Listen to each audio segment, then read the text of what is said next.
So once again, welcome. In New Zealand, we often say tēnā koutou katoa, so welcome. And I will start today with our presentation, and then I'll start to introduce some of my colleagues who will join us in the webinar today. All right, so for our webinar today, we're going to introduce some of our colleagues this morning first, who are going to discuss some of our roles. We have three from within our business, as well as our partner from Crown. I'll spend some time talking about New Zealand Health Group. That's going to be really important for you to understand potentially where you're working, the size of our organisation, and also our partner companies. I'll let my colleagues discuss our roles that are available, and we will talk about some of the non-nursing roles at one point in there as well. And then we'll talk briefly about moving down to New Zealand or Australia, depending on where you're intending to move to. And we'll also discuss any of the support that we'll be able to provide you, or our partner companies will provide you, to move down under. Crown, our partner from Crown, Kerry, will be discussing some of the tips about moving down under. That's going to be pretty important. There has been some changes in legislation here as of late in regards to visas, but that may be a really good point to pay attention to around what it takes to move down here. And then, as I said, we'll discuss some of our, as we call, allied roles that may be available as well if you have colleagues. So I'm briefly going to stop presenting again so that we can introduce the team. So this morning I have Ruth Hickey, who is our staffings manager for duty calls. Kia ora, good morning. Welcome. I also, thank you, Ruth. I also have Vanessa Pullen, Director of Nursing for New Zealand Health Group. Hey, kia ora, good morning. Nice to have you all online. Thank you, Vanessa. I also have Sophie Holland, who is doing a permanent recruitment. Morning, nice to have you all online. And Kerry from Crown. Welcome, Kerry. Hi everyone, great to meet you.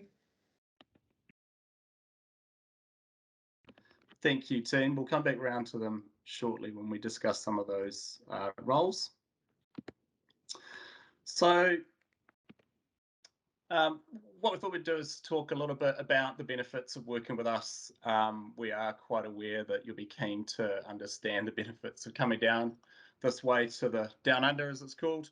We're also aware that you may be looking at other recruitment agencies or places in which you might be able to find a role. So first things first, from a New Zealand Health Group perspective, we're not charging anybody for these services. We are aware that some agencies out there may charge to find a role in other countries, but we do this obviously for free.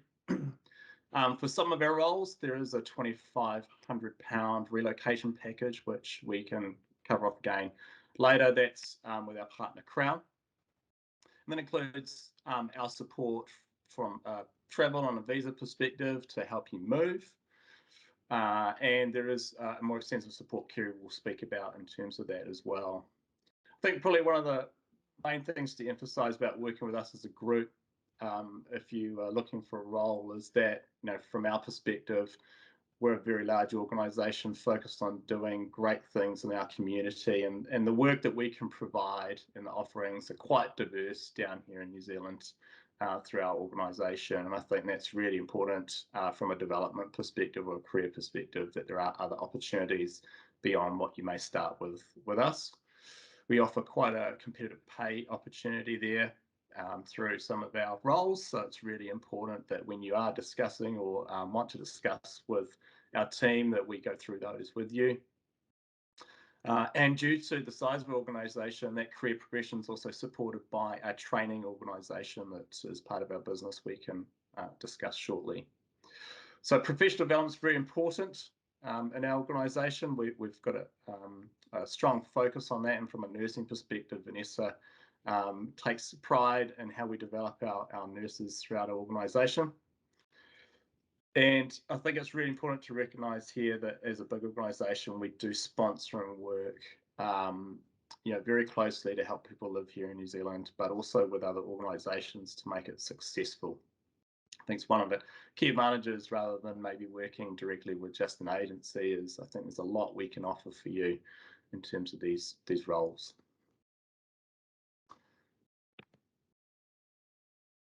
So a little bit more about the New Zealand Health Group. As I was saying, our strategic vision is Together for Good. We are a large organisation, as I said. We probably have around 9,500 employees across the country nationally, and that can be up to 20,000 clients that we are servicing across the country at any one time. So we are very large. We service in the home and community support, disability support, rehabilitation, mental health, staffing, and other aspects of the health sector. And that's a great advantage from an experience perspective in terms of being able to work as a nurse across different parts of the organisation potentially and with others. It also means that we have some great connections overseas as well. So we work very closely with some organisations in Australia that we can talk about shortly. And that's, only the best thing for everybody.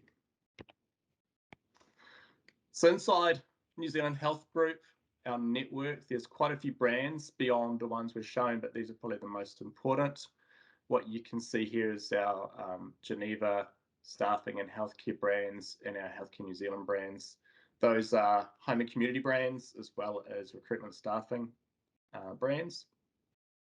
We also have private home care services.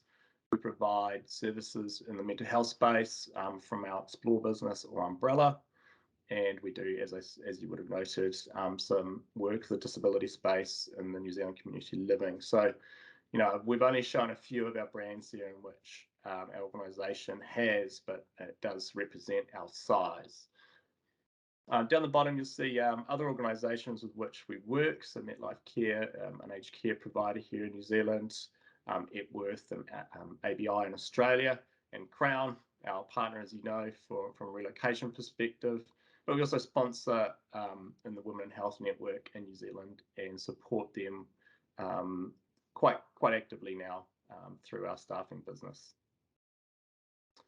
So I'm about to move on now to our roles, and I'll ask my colleagues to run through those. So firstly, we'll discuss the community district nursing roles, which will be our Director of Nursing, Vanessa.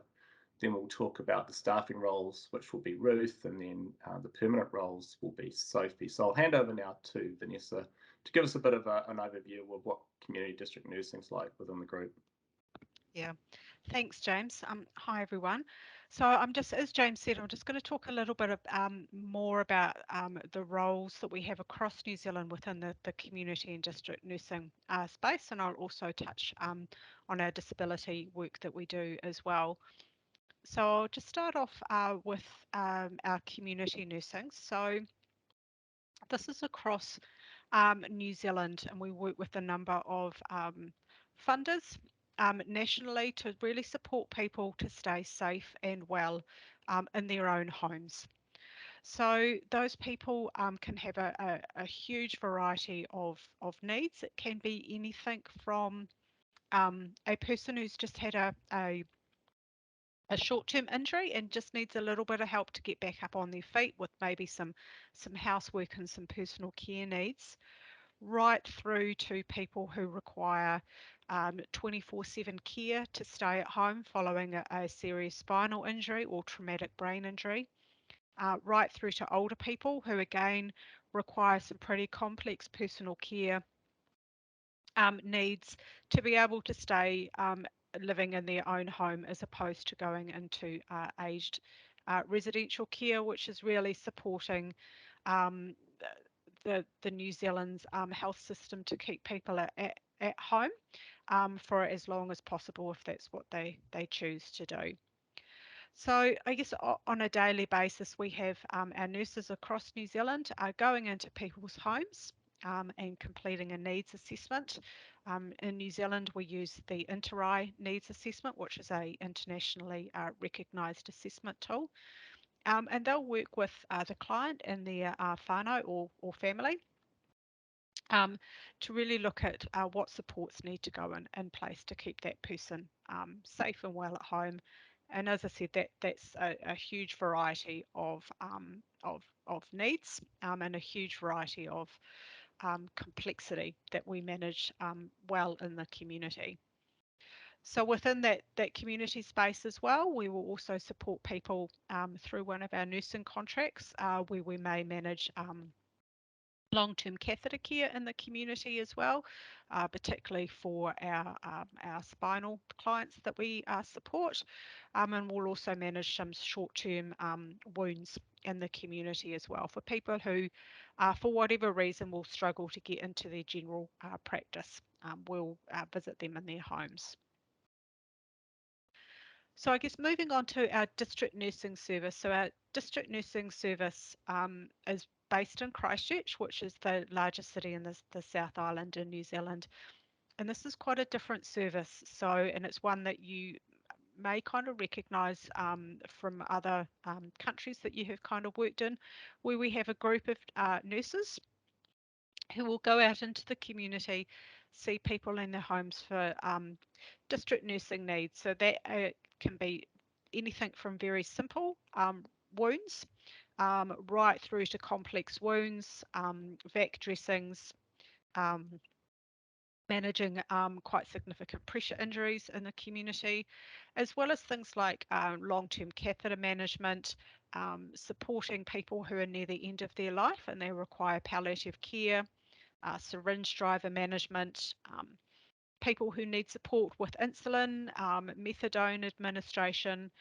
There's a lot of work in there. So it does have a very different focus to community nursing, but it's one of our key contracts, again in Christchurch. We work very closely with a number of other funders who also provide the same service as well in the DHB.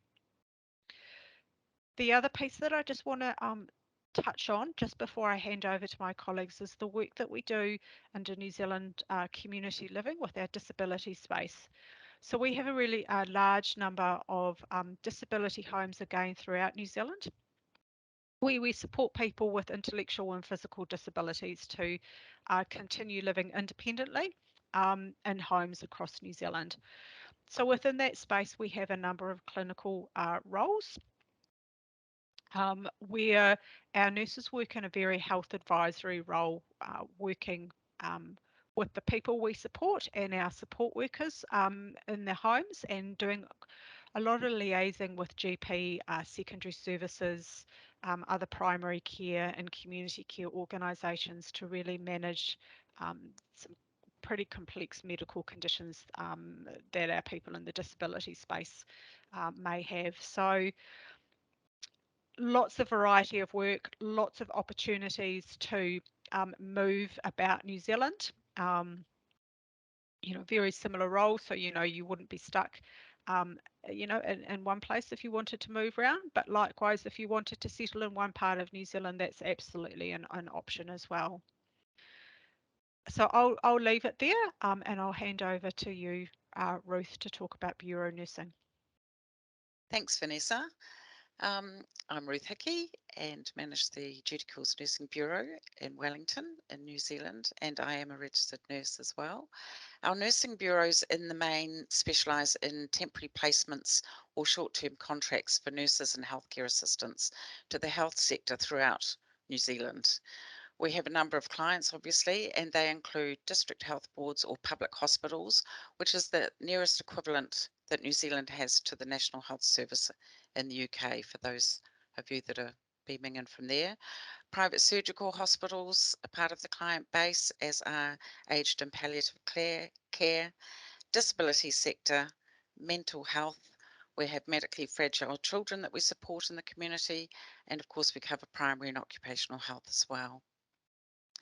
We find that bureau work is a great option for nurses who are keen to keep their clinical skills broad-based, with a variety of assignments in differing clinical settings, or for other nurses who want to further strengthen their clinical competencies in particular fields of nursing. And we obviously match the staff skill sets to the client's requirements. Depending on where you decide you'd like to base yourselves in New Zealand will depend on whether you work for Duty Calls Nursing or the Geneva Staffing Bureau. For those that are keen to travel, obviously there are opportunities with both bureaus for paid travel and accommodation to other regions throughout the country, covering client staffing shortfalls, and usually we have a number of our overseas nurses are very keen to have that option to be paid to visit other parts of the country and can explore our wonderful country in their time off. In case of confusion, staff who are on visas are rostered as permanent staff, though the assignments we refer to are temporary. Having worked as a nurse in both the UK and New Zealand as an agency, there are differences as well. I know in the UK you can have assignments, 9 months in one particular DH hospital, NHS or ward or private surgical hospital. Our assignments tend to be shorter duration unless you're assigned to a short-term contract, which again could be anything from a month to 6 or 12 months. So it's a great option for people wanting to travel and obviously see the country. So thank you. I'll now pass on to Sophie about who can speak about the permanent nursing roles available. Thank you, Ruth. So thank you everyone for joining us today. My name is Sophie Holland and I'm one of the permanent recruitment consultants here at New Zealand Health Group. So I support registered nurses and allied health professionals with permanent employment in Australia and New Zealand. So you'll have seen from some of the previous slides that we are partnered with many healthcare organisations. Probably too many to list today, or we would be here all night, but certainly plenty of options to choose from. So I work with my candidates and clients to ensure that you're considered for closely matched jobs that meet your skills and expectations. So one of those clients would just follow off from Ruth. So we can, if you do decide to come over as an agency nurse, we can then put you into permanent employment if that's a pathway that you choose. Otherwise, we can go through straight into permanent opportunities. And many of those clients that I work with tend to offer relocation packages and visa support. Um, so overall, this is a great pathway for those of you that are wanting something a bit more stable. Happy to answer any questions that you might have at the end, or feel free to reach out to me. We can arrange a one-on-one conversation. I believe my details will be shared at the end of the webinar, and hopefully I will hear from some of you soon. Well, thank you very much, both Vanessa, Ruth, and Sophie. Really well informative piece there on those roles and opportunities here with us. So I'm sure if there are any questions to Sophie's point there, please throw them in the chat and we can cover them off at the end. I saw a point coming through there, so thank you. Moving along, we're going to talk about moving down under, as we call it, coming down to New Zealand and Australia. Many of you may have actually come to the webinar or seen the advertisement around the relocation support. That's definitely one of the key pieces that attracts people to want to talk to us. So I'll just cover that off really briefly from an NZ Health Group perspective specifically. Vanessa, who was speaking about the district and community nursing roles, those are the roles in which there will be relocation support provided.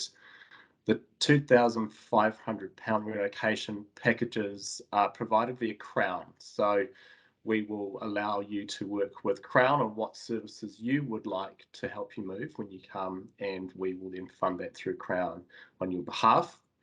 And for those who do take on those roles upon arrival and start here in New Zealand, or anywhere in New Zealand, to be fair, 5,000 New Zealand dollars sign-on bonus. There are some T's and C's in there. Obviously, there's a little bit of money that we are putting down as investment to bring you down to the country. So there will be some terms and conditions to discuss if you're interested with Sophie and Vanessa when you have a chat with them. I'm now going to hand over to Kerry. Kerry has been working with Crown for some time now, and she'll be able to elaborate on some of our topics about moving down to New Zealand. I think there may be more questions generate from here on, so please feel free to put those in the chat, and we'll try to answer anything of those that aren't covered in Kerry's section at the end. Thank you, Kerry. Thanks, James. Hi again, everyone. Please do, as James said, ask any questions. Everyone's different, so it's difficult to cover everything, but I'm really happy to address any questions now or even later if you'd like to reach out and have a more personal discussion. So I'm part of the Crown Worldwide Group. We're a global company. We have a presence in New Zealand, Australia, and in the UK, among many other countries. We're partnering with NZ Health Group to really help you in navigating all of the pieces of the puzzle when it comes to relocating. There's a few aspects which are particularly important to consider. In my experience, immigration is really the most vital piece of the puzzle.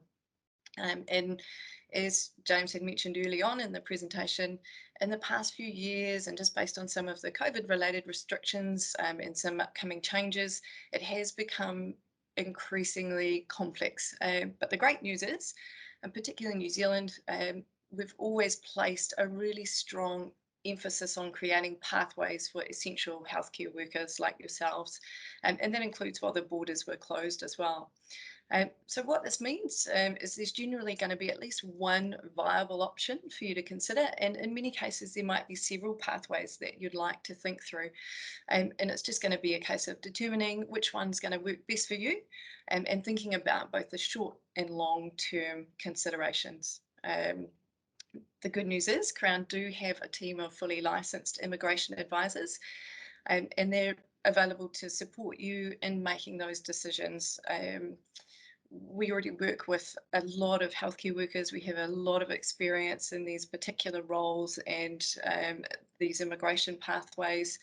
And look, I mean, I've been doing this for over 20 years, and I can definitely tell you that investing in your immigration is one of the best steps that you can take, in particular if you are looking at coming longer term or coming back later on. Once you have started down that path of immigration and you have a good understanding of time frames, then the next important step is really thinking about what you need to take care of before you leave and how this might impact on that overall time frame for you. So it could be notice to your existing employer, and it's important to remember you probably shouldn't hand that in until you're confident in your immigration or even have your visa in hand. You might be giving notice to a rental agent or your roommates, and if you're moving your household effects, when the packing needs to happen and where you're going to go once everything is actually packed and sent away. So just a few things to sort of keep in mind when you're planning and you're talking to New Zealand Health Group maybe about timeframes and things. That really leads me into the next big consideration, which is should you ship your furniture or not, if you have it. For some, it's going to be really easy. You travel light, you might be intending to come for quite a short-term basis. For others, it's a really, really big decision. But again, that's somewhere where our team can help. We would appoint a single point of contact for you. And they're going to assist you in arranging quotes from multiple providers. So you really know you're working with companies that you can trust. They've been vetted in the way that they should have been. You know that there's not going to be any hidden costs. And you also have the confidence that you're getting the best value because you're getting a few different options there. So whilst it can be difficult to navigate that process, you've got that support there if you need it. We can also help with things like rental furniture options while you're waiting for your furniture so that you can get settled in your permanent home without having to wait for things, which just avoids getting stuck in a temporary accommodation and things which can cost a lot of money. This brings me on to our next topic, which would be housing options. Finding rental accommodation in a new country can always be challenging. But again, we have support available to really help you navigate a new market and secure your home as quickly as possible. In terms of tips, for that, it's really important to understand that you're coming into a competitive rental market. So if you are looking for a property yourself, try and get some references, make sure that you have some backing to show that you're going to be a great tenant and support a successful application. Having something like that that's tangible that you can include is really, really helpful. If you're looking for shared living options or similar, then there's lots of different platforms where you can find those. Things do move really quickly, so it's something you're probably not going to be able to do until you're actually physically here in New Zealand. So plan to spend some time in short-term accommodation while you get out there and meet some people and try and find your new home. We do have a service where a consultant from our team would actually help you pre-arrival if you were looking at coming into your own home, something we do for a lot of our healthcare workers who are often coming into furnished accommodation and really want to just get into things rather than having to move multiple times and spend time in short-term accommodation. So they would get out there, they'd take photos and video of homes, they'd give you some good descriptions around the area. Is it warm? Is it quiet? What are the neighbours like? So that you can make a really informed decision about that property and move straight in, which is a nice streamlined arrival for you. And the cost for that tends to be a lot less than spending time in temporary accommodation as well. So it's a great option in terms of cost and also your experience. Another couple of tips: when a property here states unfurnished, it's not necessarily like in the UK. It's still going to have carpets, it's still going to have curtains and fittings and all of those things. And in many cases, it will have some of those fixed appliances as well, like your dishwasher, occasionally refrigerators. But you would be required to provide everything else, so your bed, your other large furnishings, etc. When a property says furnished, if it's a long-term rental, it will have your furnishings but wouldn't necessarily supply things like linen, crockery, cutlery, etc. Although in some cases that may also be provided. If you were looking for a furnished property, they're not often available in the sort of outlying suburbs. They're more so in the central city areas.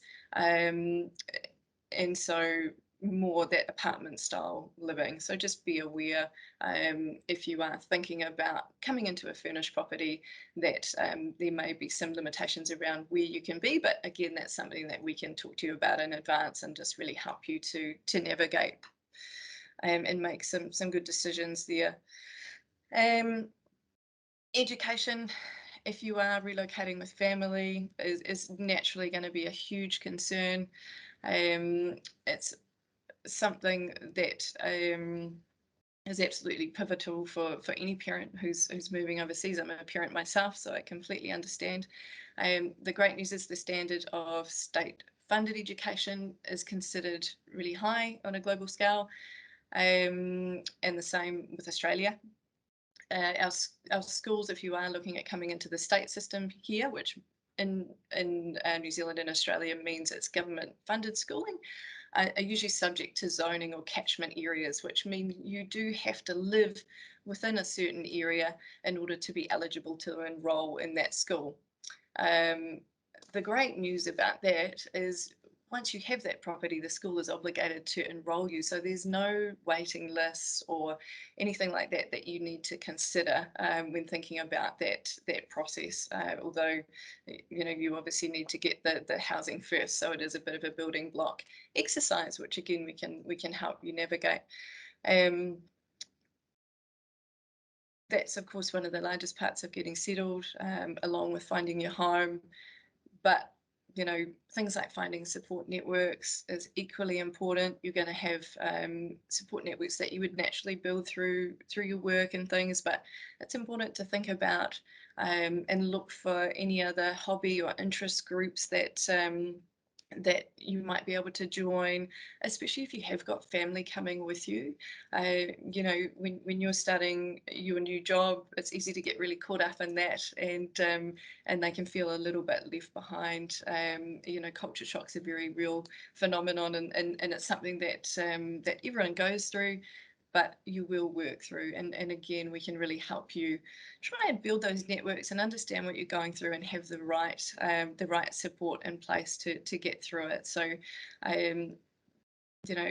we're really, really here to help. And I just want to reiterate again, I'm more than happy to have individual consultations with anyone, because I understand there's a lot of very personal matters that go into making these types of decisions. So I really, really welcome that. Yeah, no, thanks, James. I'll hand back to you now.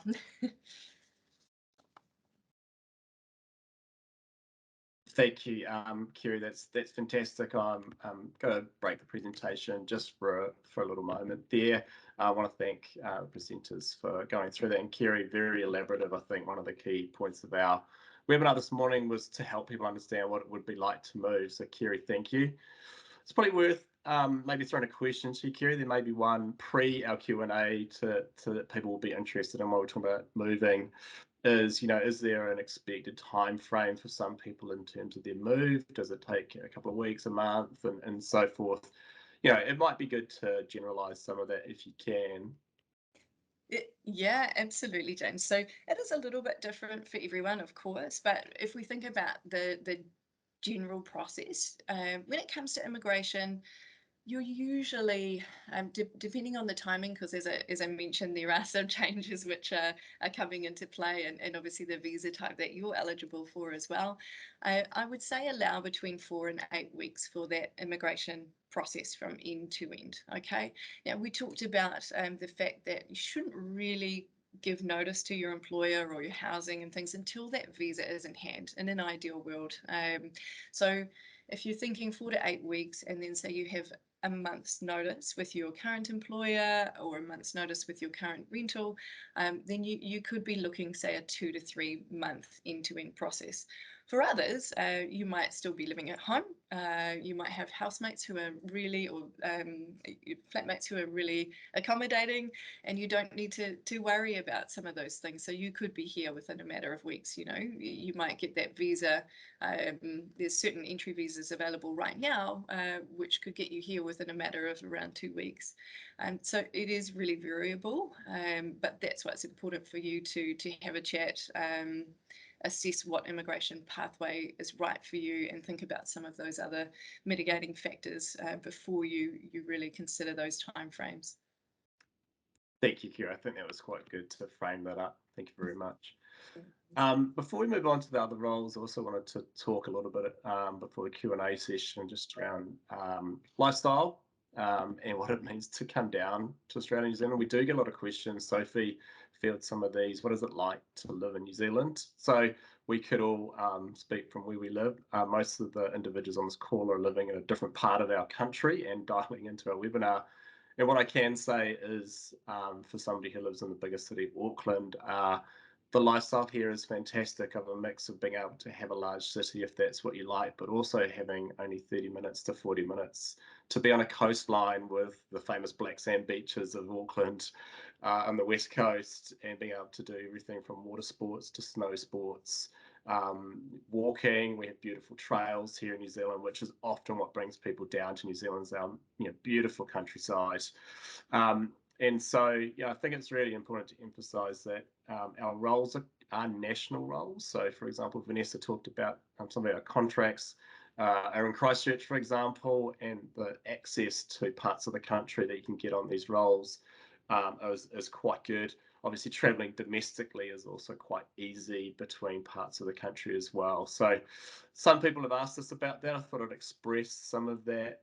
It's definitely an appeal, and we do have people that transfer between countries, Australia and New Zealand, frequently for roles, looking for a little bit of a change, but being having the access to the different living styles between the countries. Also, it might be worth just having a quick discussion, and I'll ask Vanessa to chime a little bit in here, but some people have asked about being registered and practicing certificates and so forth. So it will vary depending on which country you're coming from, and I can see Vanessa nodding. There isn't sort of a straight answer. It does depend. So on a case-by-case basis, Sophie will be able to go through your qualifications and work with you as to what it will take to be registered in New Zealand or work in New Zealand in those cases. And there are pathways if you can't immediately work as a nurse as well. So it'd be good if you have some of those questions, if we cover them at the end, or if you want to afterwards, if it's easier for you to contact Sophie and she can walk you through those. Vanessa, anything else to add regarding registration and qualification? Yeah, look, I don't think so, James. I think you've kind of covered it. It is very much on a case by case basis, and that's something, as James said, that Sophie is able to help you with, and we're able to kind of work with the Nursing Council of New Zealand to work through that to get you your registration in the quickest possible time. But yeah, it does very much depend on your country of registration and where you did your country. So. Brilliant, thank you. Yep. All right, so I'm just going to move to the other roles and cover those off so that we can express those, and then we'll go into a little bit of Q&A. There's probably some questions we can preempt and answer as well, so we might cover those off if you haven't put anything in the chat. So just let's have a quick look at those other roles that you may consider friends and so forth for. So and we talk about them as allied roles. I assume that might be similar in the UK. If you're dialing in from there, we do a lot of work in the rehabilitation, occupational health space. So you've got hand therapists, clinical psychologists, physiotherapists, and vocational consultants here. We do have a high demand for those in New Zealand generally. What's important to emphasise as well, I've displayed the 3 brands inside our organisation in which you may work for New Zealand Health Group. Sophie has very similar roles in other organisations that she is also recruiting for on behalf of our partners. So there is a high demand down here for these roles. It's really good if you want to take an opportunity to talk to a friend and mention those, that they can contact Sophie directly. We'll give you the details at the end. I'll probably also mention that with those partner organisations, the New Zealand Health Group roles, there is relocation support. It does vary depending on those partner companies. So you'd need to be in contact with Sophie to discuss what those were between those organisations. But they are so keen to have people come down and join them in their organisations that they do offer that relocation support as well. Sophie, do you have anything else to add there regarding those roles, or Vanessa? No, James, I think you have covered it off. But yeah, up to $13,000 relocation for those roles as well. So that they're certainly in demand. But yeah, definitely, if you know anybody or are interested, please reach out to me and I can discuss that further. Marvelous, thank you. All right, so we're up to the questions time now. I'll have a quick look through the chat. I thought I'd get us going though, and I will bring the presentation back down for a moment so you can see our lovely faces again. So let's get us rolling in terms of some of the questions we have heard over the last few weeks as people have been contacting Sophie along the way. So we covered off registration and so forth so far. Safety seems to have come up. There are people asking about how safe is New Zealand. There's obviously media around the world on different countries and so forth. I can say that, you know, in any country there are always risks, but New Zealand is a really safe country. We do have a lot of opportunity for people to be able to travel around and feel safe in this country. From a workplace perspective, we have quite high standards and legislation here regarding your safety and the compliance in that. I think probably one of, you know, between Australia and New Zealand, we have quite high compliance standards around safety in the workplace.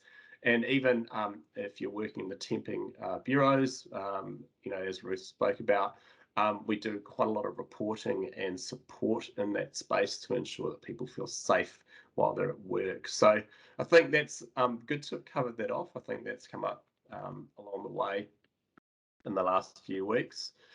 There have been a few questions previously about training as well. So probably more to Vanessa in the district and community nursing space. Do you want to elaborate briefly on the sort of induction pathway we have there? Yeah, sure. Thanks, James. So within New Zealand Health Group, we obviously, you know, have a very robust orientation program that is designed specifically for New Zealand Health Group and the services that we provide. So there will be some core competencies that any new starter within New Zealand Health Group will need to work across and be aware of. And then, of course, depending on what role you do, whether that's in our home and community support or district nursing, there'll be different competencies that sit under each of those services. So yeah, it's absolutely something we pride ourselves on. We want to give people the best possible start, and that starts at orientation and making sure that people are well inducted into the service, and then looking on top of that, what other professional development does individuals need to succeed in their job. Fantastic, thank you. I think it'd probably be good to emphasise that we do some blended learning, what we call blended learning in New Zealand as well. So we have an organisation which I presented before briefly called My School. They work in the sector around online training and training support in the sector. So we have, as Vanessa's outlined, strong induction processes, but we also have a lot of good tracking, reporting and support of online learning throughout the organisation, which is good to emphasise. We use that platform ourselves.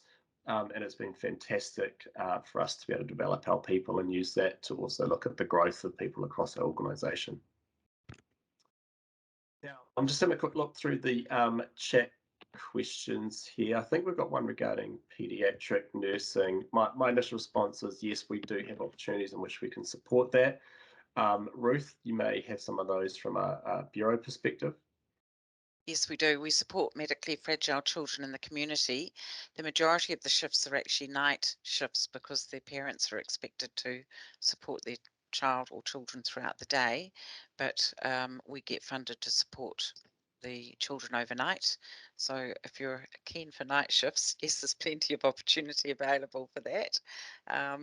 And the wider group, also Vanessa will be able to talk to that, with the medically fragile children in Hamilton that the company supports, Vanessa.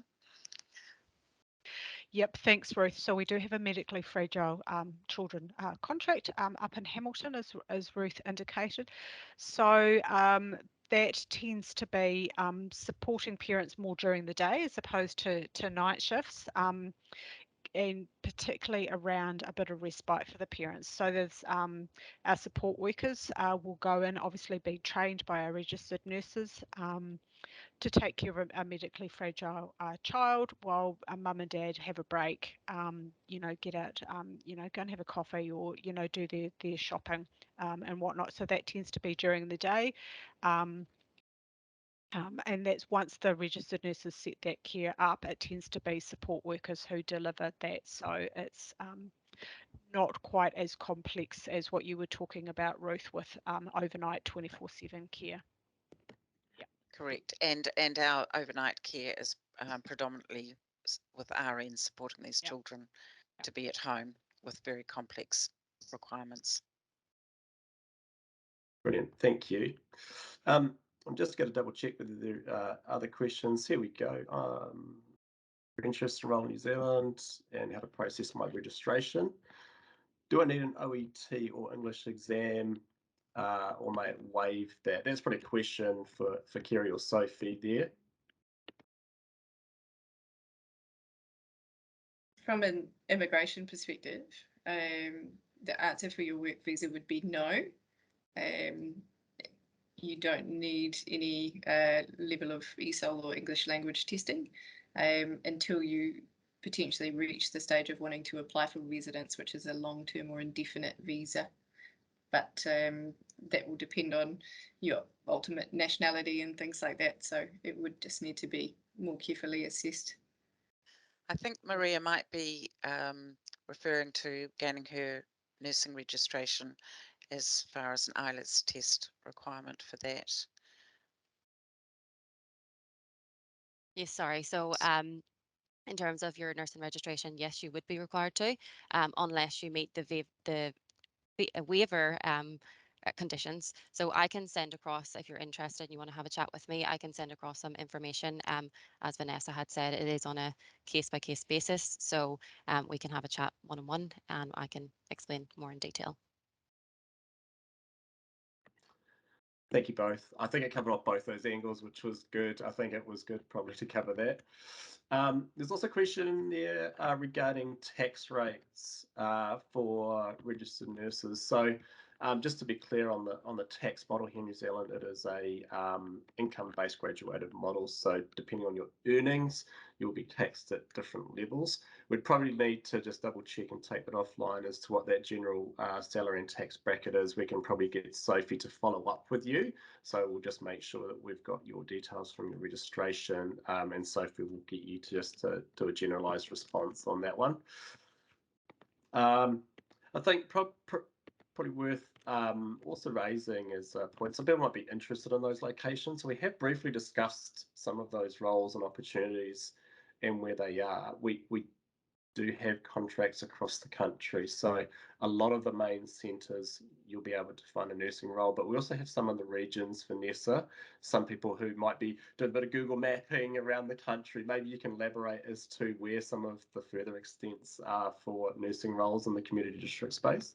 Yeah, thanks, James. Absolutely. So, while of course we do have roles available in some of our main centres, so Auckland, Wellington, and Christchurch, there's also plenty of opportunity for people who are looking for more rural locations that, may give them, more ready access to, trekking and tramping and outdoor activities, really. So, really, it's from one end of the country to the other. So, at the moment, outside of our larger cities, we've got roles available in areas such as Gisborne, which is over on the east coast of the North Island, so very remote and very culturally diverse in there. We've also got roles available right down the bottom of our South Island, so inland, obviously very close to the likes of Fiordland National Park and Mount Cook and all those kind of areas down there as well. So right through from little towns such as Gore, for example, if you want to Google Gore, right down to Invercargill, which is the furthest small city right down the bottom of the South Island that's kind of got very good access to the likes of Stewart Island, and again, lots of outdoor activities. So really anything in between, really. Thanks, Vanessa. That was really good.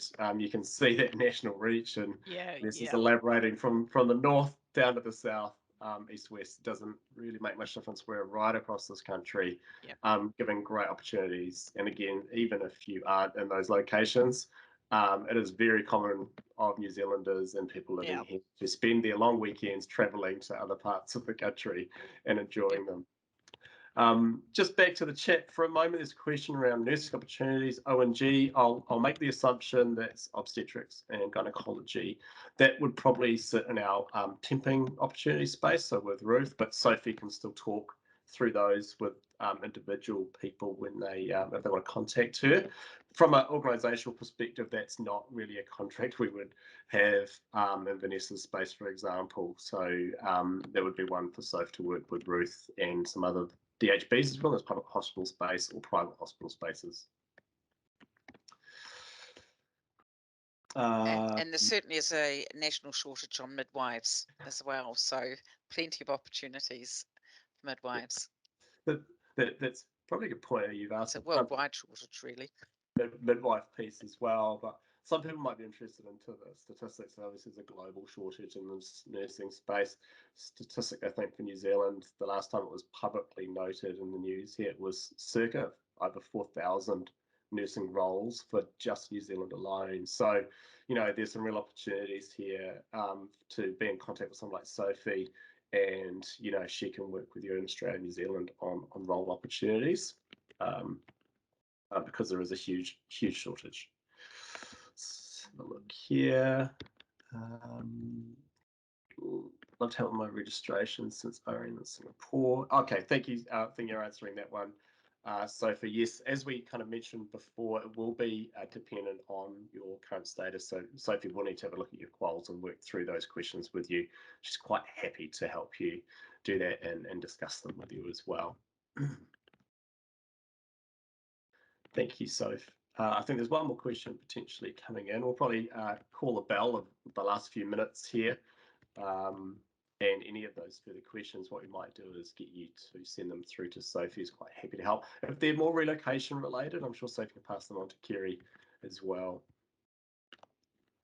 Okay, I'll just wait to see if that last question comes through, but I'd like to start to close out a quick recap. Bone marrow transplant unit. Look, in the Entity Health Group ourselves, we don't have those roles, Vanessa. So that would definitely about working through that with Ruth and Sophie. They may have some of those opportunities on there. It doesn't come to my mind, but Sophie may have those on her list for some of the partner organisations as well. So what I'll do is get Sophie to contact you directly after, and then we'll find out what we can offer there as well. I really want to say again, thank you for coming along to the webinar. I feel like we've managed to generalize some information for you and hopefully demystify what it's like to explore down under. Again, any lingering questions, please contact Sophie. I'll put her contact details up shortly. I want to thank Ruth, Kerry, Vanessa, and Sophie for speaking today. I'd like to thank Chris, Catherine, Shane, and support crew here for our webinar. And I'd like to wish you a great day wherever you are, and looking forward to hearing you contacting Sophie. Take care and have a good day or evening wherever you are. Take care. Thank you, everybody. Thank you. Thank Bye-bye. you. Bye-bye. Bye. Bye.